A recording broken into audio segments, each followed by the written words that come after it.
이렇게 보면은 후방 십자인대가 연결은 돼 있어요. 이렇게 해서 쭉 연결은 돼 있거든요. 이게 이제 연결은 돼 있다고 하더라도 늘어나서 연결이 돼 버리면 뼈가 흔들흔들하는 걸 잡을 수가 없잖아요. 연결은 돼 있어도 제 역할을 못 하는 거죠. 요거는 발목에서도 마찬가지고 사실 뭐 어깨 같은 데서도 마찬가지니까 인대 자체가 이어져는 있지만 끊어져서 제대로 안 붙고 늘어나 붙어버린 상태, 그게 이제 불안정성이라는 거고 만성 파열이라고도 얘기를 하는 거죠.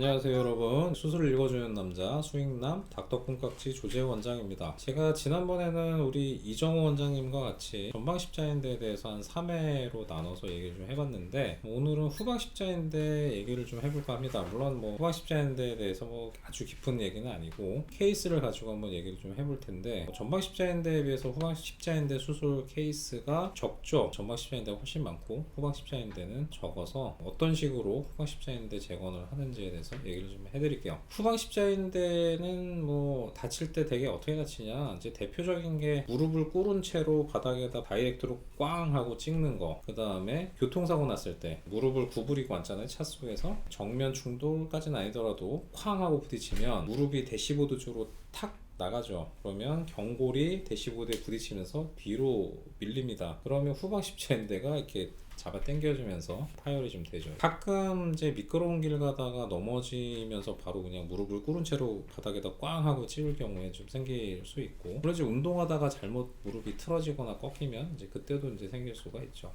어쨌든 위에 대퇴뼈는 가만히 있고 경골뼈가 이렇게 뒤로 밀리는 충격에 이제 후방 십자인대가 좀 다쳐요. 오늘의 주인공은 이제 20살 남자 환자고요. 사실은 여기는 이제 후방 십자인대 파열이 있었는데 바로 수술을 하지 않고 보존 치료를 했던 환자예요. 이 환자가 이제 18살 때 이제 학생 때 사실 선수거든요. 선수여서 고3 때 수술을 하면 사실 입시를 못하니까 이게 수술을 하는 게 좋을 것 같은데 고3이고 이제 입시 뭐 이렇게까지는 제대로 성적을 못 내고 그러면 일단 보존 치료하면서 최대한 좀 입시를 좀 해보자 해서 이제 그때 당시 수술을 바로 안 했어요.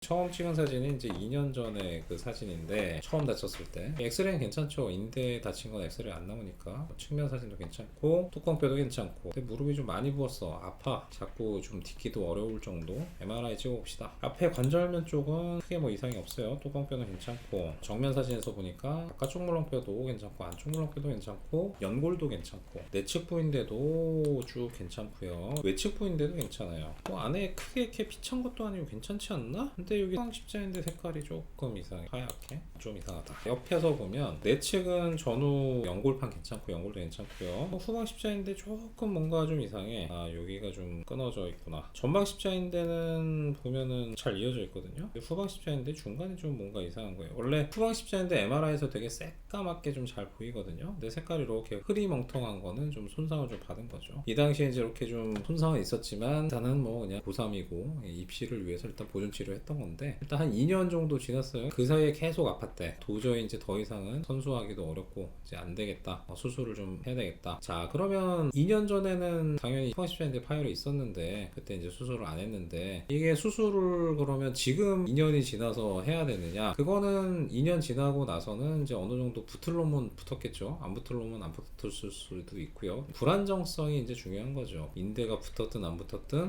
무릎이 흔들흔들하면, 불안정성이 심하면 이제 그건 수술을 해야 되는 거죠. 이럴 때는 이제 스트레스 엑스레이가 중요하겠죠. 이제 만성 인대 파열인 거고 스트레스 엑스레이를 찍어서 뼈를 밀어보는 거죠. 앞뒤로 밀어서 이 대퇴뼈에 비해서 아래 경골뼈가 얼마나 밀리는지 그런 걸 보고 수술 여부를 결정을 하죠. 그래서 오른쪽 무릎을 이렇게 뒤로 이렇게 밀었더니 한 12mm 정도 밀려요. 이게 사실 이제 측정하는 방법은 뭐 여러 가지가 있는데, 이제 손으로 밀어서 측정할 수도 있고 지금 이제 저희 병원에서 하는 것처럼 기계를 가지고 밀 수도 있는데, 사실 손으로 미는 거는 정확하게 신뢰하기가 어렵죠. 그 사람이 얼마나 힘을 주는지 빼는지 내지는 양쪽을 똑같은 힘을 좀 줘야 되는데, 뭐 사람 손으로 밀었을 때는 사실 이제 그걸 좀 제대로 좀 믿기는 좀 어렵죠. 물론 이제 기계에도 힘을 좀 많이 주면 조금 더 밀릴 거고 힘을 적게 주면 적게 밀릴 거지만 적어도 양쪽을 똑같은 힘을 좀 주는 거는 가능하잖아요. 그러니까 이제 조금 더 신뢰성이 있는 거죠. 오른쪽 무릎을 이렇게 뒤로 이렇게 밀었을 때는 뒤쪽 대퇴뼈에서 한 12mm 정도가 이제 뒤로 이렇게 경골뼈가 밀리고요. 반대쪽은 뭐 한 1.9mm, 그러니까 뭐 대략 양쪽 차이가 한 10mm 정도 돼요. 그래서 교과서적으로는 이제 10mm 이상의 어떤 불안정성에서는 이제 수술을 하라고 좀 돼 있어요. 그 상태면 이제 본인도 계속 좀 삐끗삐끗하고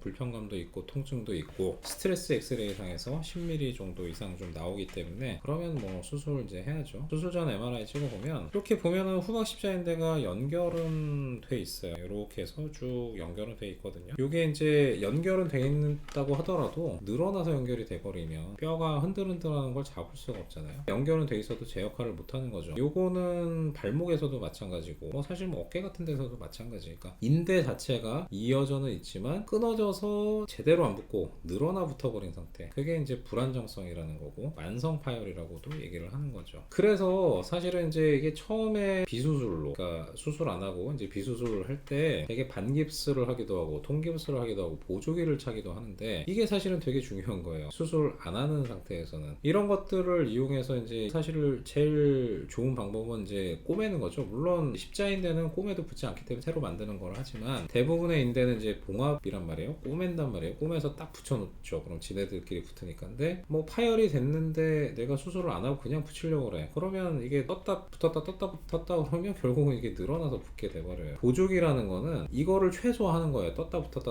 하는 거를 최대한 내 원래 인대 길이에 맞춰서 유지를 할 수 있게 해주는 게 이제 보조기고, 그게 이제 되게 좀 서서히 진행이 되니까 뭐 되게 뭐 한 1주에서 2주 정도 지나가지고 내가 통증이 가라앉았다고 해서 보조기를 임의로 풀어버리면 늘어나서 붙어버릴 수 있죠. 인대 파열이 있는데 보존 치료로 가시겠다면 무릎이든 발목이든 어디든 마찬가지인데 최대한 주치의사가 설명하는 대로 깁스나 보조기를 좀 잘 차시는 게 좋습니다. 그래야지 최대한 안 늘어나고 좀 붙을 수 있어요. 물론 빨리 붙이려고 그러면 주사를 쓸 수 있겠죠. 콜라겐이라든지 DNA 주사 같은 거 그건 조금 빨리 붙일 수가 있고, 하지만 늘어나는 거는 뭐 할 수가 없는 거예요. 인대 비수술 치료할 때는 보조기를 잘 차라. 이거는 당신 인대가 최대한 늘어나지 않게 붙일 수 있다. 그리고 빨리 붙이려고 그러면 콜라겐이든 DNA든 일단 재생에 그런 효과가 있는 그런 주사들을 좀 써라. 그러면 조금 빨리 붙고 통증도 좀 빨리 가라앉고 인대도 조금 더 잘 두껍게 좀 붙을 수도 있다. 이제 그렇게 얘기를 하죠. 그래서 일단은 수술 전 MRI에서 후방 십자인대는 이제 보존 치료로 붙기는 했는데 제대로 역할을 못하는 상태니까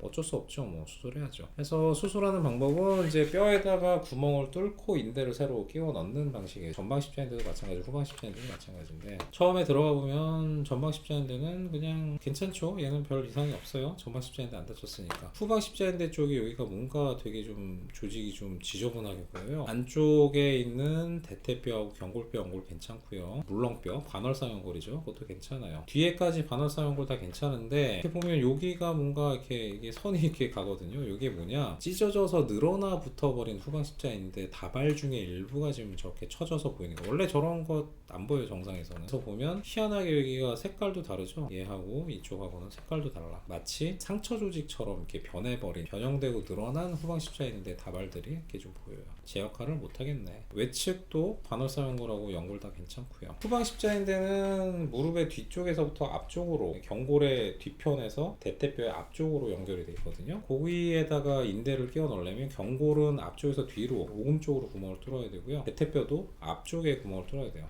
경골 쪽에 구멍을 뚫는 게 이제 되게 좀 사실은 어려워요. 왜냐, 이 뒤쪽에는 신경혈관이 가운데로 지나가고요. 후방 십자인대는 바로 그 앞에 있어요. 앞에서 되게 터널을 뚫을 때 이렇게 뒤쪽으로 뚫어야 되는데, 그러면 터널 뚫다가 조금만 잘못 들어가면 어떻게 돼요? 신경이나 혈관을 찔러버릴 수가 있잖아요. 뒤쪽에서 이렇게 보면서 이 신경혈관 찌르지 않게 뒤에를 잘 프로텍션 하는 게 되게 중요하거든요. 그게 이제 내시경으로 직접 눈으로 보면서 하면은 가장 좀 정확하기도 하고 안전하기도 한데, 뒤쪽으로 들어가는 거를 좀 기술적으로 잘 못할 경우에는 수술 자체가 되게 어려워지죠. 뒤로 들어가는 능력이 되게 좀 중요하죠. 지금 이제 뒤쪽으로 좀 들어가기 위해서 적절한 위치에 이제 터널을 만들기 위해서 이제 바늘 하나 좀 찔러서 위치를 확인하고, 그리고 여기에다가 이제 쉽게 기구들이 좀 들락날락 할 수 있게 트로카라고 해서 이제 통로를 하나 미리 만들어 놓죠. 반대쪽에도 마찬가지로 통로를 만들어 놓고, 그리고 나서 이제 양쪽에서 이렇게 볼 수 있게 가운데에 막이 있거든요. 그 막을 좀 제거를 해야 이게 바깥쪽에서도 안쪽이 보이고 안쪽에서도 바깥쪽이 보여요. 이 가운데가 막이 있어요. 지금 그거를 좀 제거를 하는 거고요. 그렇게 제거를 하면 이제 요 아래쪽 후방 십자인대가 있을 거고요. 그 후방 십자인대가 있는 그 위쪽으로 가이드를 집어넣어요. 가이드를 따라서 이렇게 핀을 이렇게 쏘면 그 핀을 따라서 이제 구멍을 뚫을 수가 있는데, 이 핀이 조금만 잘못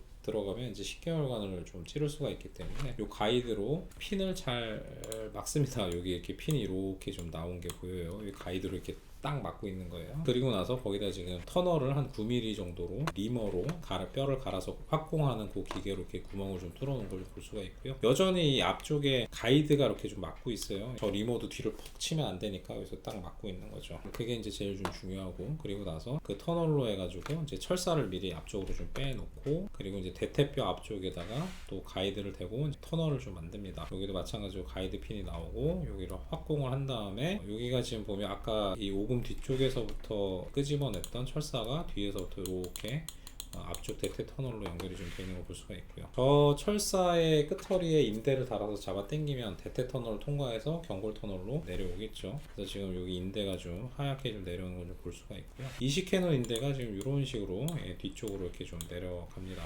후방 십자인대 재건이 잘 되면, 아까 전방 십자인대가 있긴 있었는데 약간 느슨했거든요. 전방 십자인대가 보면 이렇게 팽팽하게 쭉 일렬로 잘 펴진 걸 볼 수가 있어요. 저게 이제 저렇게 십자인대가 전방이 잘 펴져야 후방이 힘을 잘 받게 돼 있는 거구나, 이렇게 좀 알 수가 있어요. 후방 십자인대가 힘을 못 받으면 전방 십자인대 약간 쭈글쭈글해져요. 느슨하죠. 근데 그걸 이제 슈도 렉서티라고 하는데, 전방 십자인대는 말짱한데 후방 십자인대가 힘을 제대로 못 받아서 전방 십자인대가 쭈글쭈글해지는 거예요. 후방 십자인대가 힘을 받으면 이게 쫙 전방 십자인대가 펴집니다. 그래서 십자인대가 지금 후방이 이렇게 새로 잘 들어가는 거 볼 수가 있어요. 후방 십자인대 재건할 때는 자가인대는 건드리지는 않아요. 자가인대 없애는 게 아니라 자가인대 그대로 놔두고 거기다 이제 보강해서 끼워 넣는 것처럼 후방 십자인대 재건을 하죠. 그런 식으로 해서 이제 아래쪽 그 터널이 지금 이렇게 좀 뚫려 있고요. 실제 인대는 지금 이렇게 내려갈 거예요. 위쪽에는 이제 나사로, 이건 이제 메탈인데, 저는 이제 후방 십자인대 재건할 때는 이제 아킬레스 힘줄을 씁니다. 아예 대퇴 쪽은 뼈하고 뼈가 딱 붙게 금속성 나사로 이제 뼈하고 뼈를 딱 고정을 하는 거고요. 인대는 이렇게부터 나와서 이렇게 내려갈 텐데, 또 안쪽에다 이제 녹는 나사로 하나 고정을 하고 이 밑에다가 쇠나사로 해서 이제 꽉 박아 놓죠.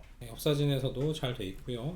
MRI 보면은 후방 십자인대 다발이 경골부에 이렇게 좀 들어가는 걸 볼 수가 있어요. 그래서 이게 이제 이식된 후방 십자인대 다발이고, 여기 보면은 여기서 한번 이렇게 딱 꺾이잖아요. 이거 이제 킬러 턴이라고 하는데, 왜 킬러 턴이냐? 인대가 똑바로 잡으면은 이게 되게 팽팽하게 힘 잘 받거든요. 근데 이렇게 된 게 아니라 한번 이렇게 거의 90도 이상으로 꺾였어. 그러면 이렇게 하는 거 같고 이렇게 하는 거 하고 힘을 당연히 이게 더 잘 받죠. 이렇게 하는 것보다. 그러니까 이제 전방 십자인대는 좀 재활을 빨리 하고 하더라도 별 문제가 없지만, 후방 십자인대는 약간 좀 천천히 해요. 어느 정도 그래도 조금 인대가 좀 회복이 좀 될 때까지 살짝 좀 늘어나지 않도록 시간을 좀 주기도 하고, 그 다음에 전방 십자인대는 재건하고 나서 나중에 흔들리는 경우가 많진 않거든요. 근데 후방 십자인대는 한 4, 5mm 정도 좀 느슨해지는 경우는 드물지는 않아요.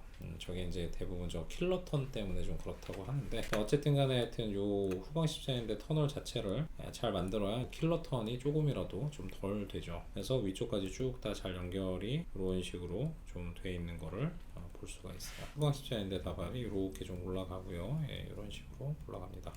그래서 오늘은 후방 십자인대 재건에 대해서 얘기를 좀 해보았어요. 물론 뭐 여기는 이제 그 연골판 파열은 없었기 때문에 단독 후방 십자인대 재건만 좀 했고, 대략 시간은 한 40분에서 50분 정도 걸리는 것 같아요. 되게 이렇게 해놓으면 저는 뭐 한 1, 2주 정도는 반깁스 좀 하고요. 그리고 나서 보조기 착용하고 구부렸다 폈다 운동을 좀 시킵니다. 전방 십자인대보다는 조금 천천히 가요. 목발도 한 2주 정도는 더 짚으라고 하고 조금 더 조심스럽게 좀 갑니다. 어쨌든 간에 이 정도 해놓으면은 대략 한 8주 정도면 이제 보조기 떼고 좀 잘 걸을 수도 있고요. 그래도 전방 십자인대든 후방 십자인대든 재건수를 하면 대략 한 7, 8개월 정도까지는 너무 과격한 운동들은 좀 조심하시는 게 좋아요. 6개월 이상 꾸준하게 좀 재활하시는 게 좀 좋습니다. 특히나 후방 십자인대 늘어나는 경향이 좀 있기 때문에 전방 십자인대에 비해서 근력 운동 재활이 특별히 더 중요할 것 같아요. 그래도 그렇게 해놓으면 예전에 비해서는 그래도 기술이라든지 수술 방법이라든지 뭐 그런 것들이 발전을 해서, 예전에 이제 한때 좀 후방 십자인대 결과가 너무 안 좋을 때는 하나마나 아니냐 뭐 그런 얘기들 많이 했지만, 그래도 후방 십자인대 수술이 결과는 많이 좀 좋아졌습니다. 그래서